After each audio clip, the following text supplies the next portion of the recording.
너희가 선을 미워하고 악을 기뻐하여 내 백성의 가죽을 벗기고 그 뼈에서 살을 뜯어 그들의 살을 먹으며 그 가죽을 벗기며 그 뼈를 꺾어 다지기를 냄비와 솥 가운데에 담을 고기처럼 하는도다.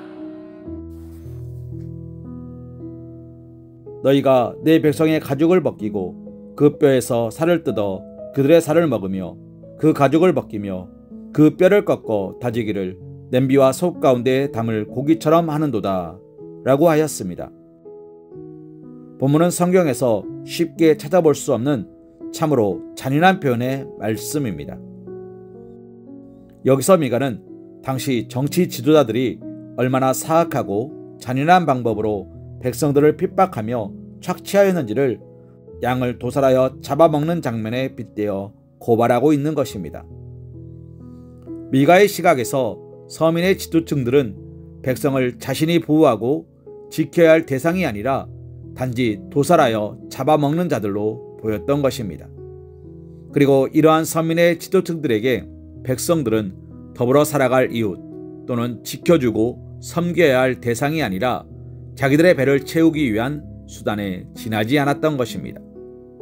그리하여 평민들, 약한 자들은 권력자들의 배를 채워주기 위해 가죽이 벗겨지고 살이 떨어져 나가며 뼈가 꺾이는 것과 같은 고난과 고통을 당해야 했으며 뜨거운 가마솥에서 끓는 고깃덩이와 같은 존재가 되어 희생과 착취만을 당해야 했습니다.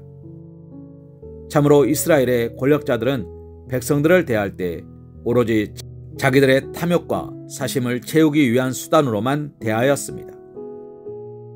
이는 하나님께서 이스라엘에 왕을 비롯한 권력자들을 허락하신 이유와 정면으로 배치되는 일입니다. 하나님의 편에 서서 하나님의 대리자로서 백성을 섬기도록 권력을 주셨건만 권력자들은 자기들에게 주어진 권력으로 백성들을 탐욕을 채우는 수단으로 삼은 것입니다. 이 얼마나 완악한 일입니까? 그런데 문제는 사람들을 목적이 아닌 수단으로 대하는 것은 이 사회의 보편적 현상이라는 것입니다. 인간은 누구나 하나님의 형상으로 지음을 받은 존재들로서 존중받아야 하며 결단코 수단이 될 수 없음에도 사람들은 너무도 쉽게 사람을 수단으로 생각하는 것입니다. 그 영혼 자체의 가치와 의미를 인정해 주기보다는 세상적인 가치와 물질적인 가치에 따라 판단하며 이에 따라 서로를 존중하기도 하고 비하하기도 하며 자기의 이익을 위해 이용하고자 힘쓰는 일들이 너무나 많습니다. 이러한 일은 직장이나 사업체뿐 아니라 동료끼리, 친구끼리, 심지어 가족 간에도 비일비재하게 일어나고 있습니다. 사랑하는 성도님, 사람은 빈부귀천에 의해서가 아니라 하나님께서 창조하신 그 자체로서 대우받아야 합니다. 주님은 이 일에 친히 모범을 보여주셨습니다. 주님은 만왕의 왕이시지만 세상에 오실 때 사람들로부터 섬김을 받기 위해서가 아니라 섬기기 위해 오셨으며 인간을 위해 자기의 생명도 바치셨습니다. 즉, 주님은 사람을 수단이 아닌 목적으로 대하신 것입니다. 주님은 일평생 단 한 번도 사람을 수단으로 대하신 일이 없습니다. 아울러 주님은 내 이웃을 내 몸과 같이 사랑하라고 말씀하셨습니다. 우리가 이웃을 내 몸과 같이 사랑하면 그를 목적으로 대할 수밖에 없습니다. 왜냐하면 어느 누구도 자기 몸을 목적이 아닌 수단으로 대하지는 않기 때문입니다. 사랑하는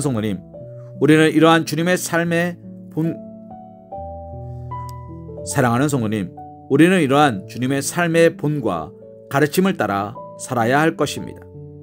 어떤 경우에도 타인을 자신의 이익과 탐욕을 채우는 수단으로 삼아서는 안 된다는 것을 가슴 깊이 새기며 살아야 할 것입니다.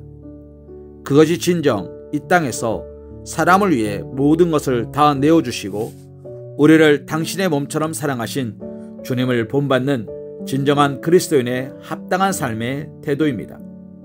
이러한 삶을 사는 자만이 온 천하보다 한 사람의 생명을 소중히 여기신 주님의 뜻을 참으로 따라가는 자라 할 수 있을 것입니다. 베드로전서 2장 17절 말씀으로 오늘의 말씀 묵상을 이어갑니다. 무사람을 공경하며 형제를 사랑하며 하나님을 두려워하며 왕을 존대하라. 아멘.